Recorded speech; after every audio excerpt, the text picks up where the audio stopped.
Yawaha ena bigger quiz ene Dada Santo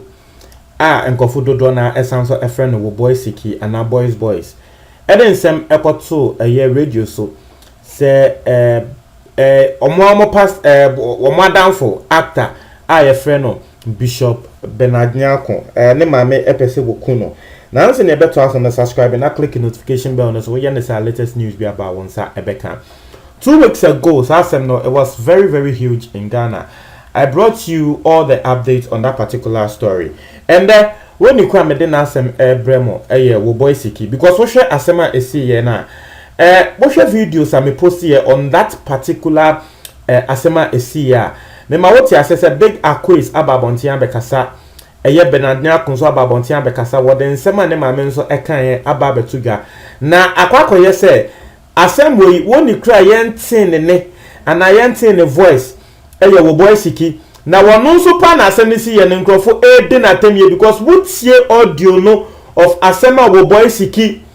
ene big akwese kan wa do FM ne so a obehu ne say yes wo boy siki na no ye den na Emilia Brobeka ka tene say wo boy siki ja de o ka no ama wo boy siki kasa tia Emilia Brobe watia no na trese Emilia Brobe wonye kum wo ho etiefo obasiki ababonte na nsembi abatuja na wonu obasiki wo se na woseka mu wonu obasiki wone na yebo a dabo chinchine twan emse na wo mu fi bebi ekukuma ase ena wonya akọ na wonu wo yobi a se wonya akọ na se call no ana number no won save ya a won peke inti wonya akọ the first one one peke inti owana tese number na sanso friend bi no say oh we dey send your number na eguso a frame no e wo se me ye da me peke ena wo peke ye ena wo kan hello ena tese nipa ko ne trend say oboy sikini ana ena wo ka say ane oboy sikini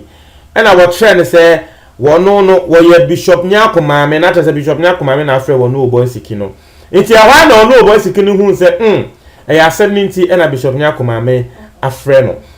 inti afei obetia na se Bishop Nyako maame asha se wo di na tem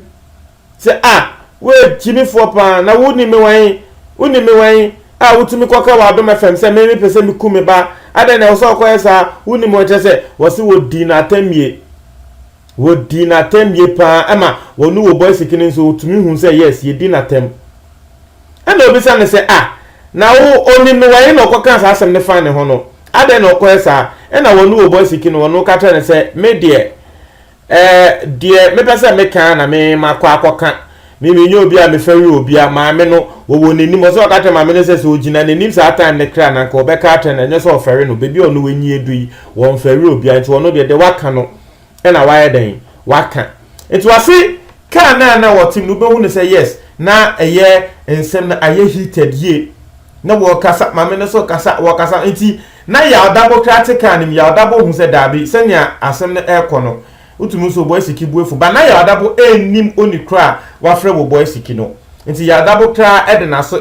ebe tie wo boy siki phone echi na wo tie nsem a ekoso na afei Bishop Nyako ma me buefu brundia edi diabo bro boy siki se wonni nyansa wajimi pa ade na so tumi ka se me na me pese me ku me ba na me ba ne yawe ni nti maame ne yese ya ade a wote abrochwe na maame ne ka ka te wo boy siki se ne yawe ni nti ne ba ne yawe nti na wafi abrochwe ho abaga na se wo behwe ne ba no na nanko wono pese wo ku ne ba na ko wo fi abrochwe ense iska emba ha sei na ko wo bete na ho a ebia wote se eye ne ba ne wu a na tese ne ni age because mu na mo ka se wo pese wo ku ne ba but what done the banning wo fi abrochi ho eba ha aden na afem ko say ni din because more stars mu encrophobia akoye say encrophobia wo ho a the Ghanaian stars ebeka no they take it as the gospel truth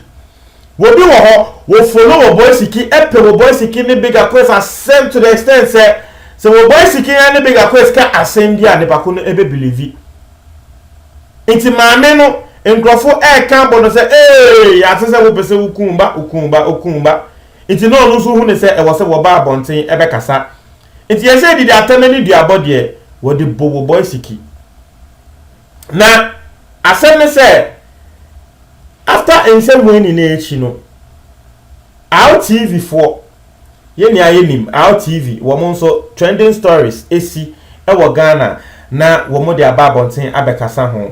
na RTV for nso efa asem no esupa oboysiki ye edi na tem ekire ne se sebe mpredasa edwene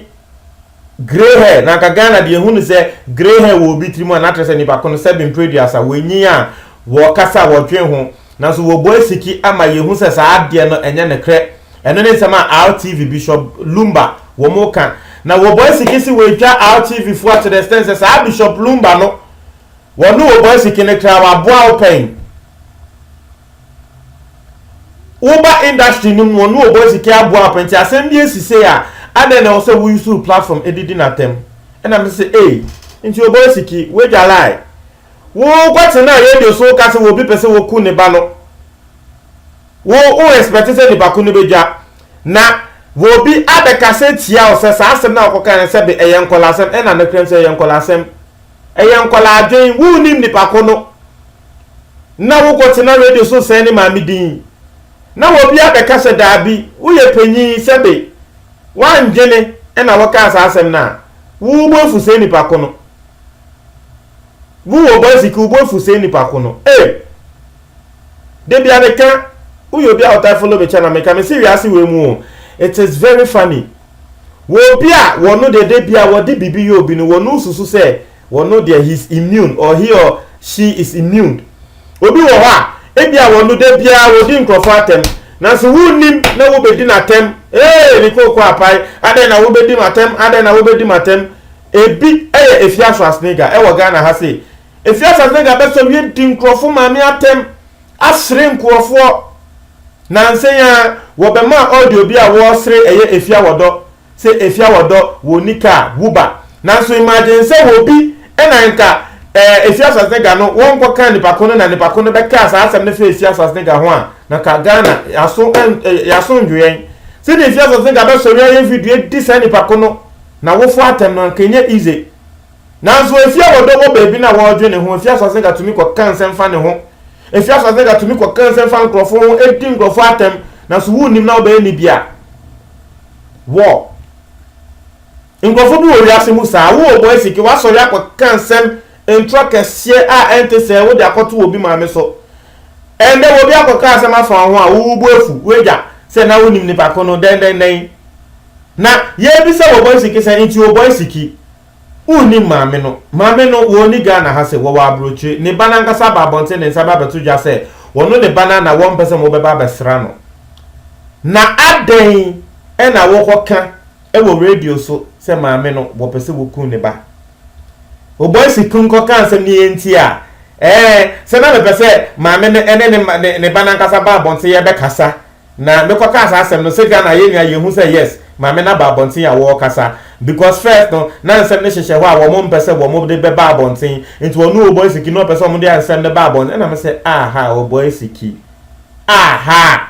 anye bia Bishop Benani akono anye bia wo ne wa akɔ contract sɛ wo yare a ana ne Ghana fo akɔ contract sɛ wo yare a wo sɛ chinchine etwan Ghana fo ete asem na na aha ada ya wo pɛsɛ wo mo ba abonten be kasa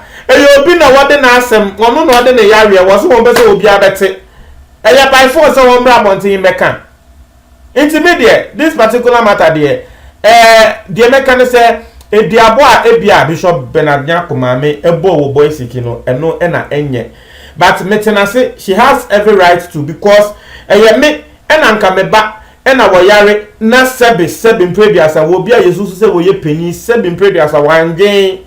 na wo kwaka wo radio so ma wo bia efa se me pese me ku me ba na kamenti ase but mesre maame no em se diabo no wo boysiki na ngasa no wono ama ya tese wo nyi obi a wo feri ade na wo bi a wo so wono de enkola 16 years nkwa no ore ne de utumi say yes we tutu ne ni atoto are we tutu atoto are won fere hwe ngbo bi say udi omochi a se ne de bia eya keche adepan eka no udi omochi a chale wan hwe ya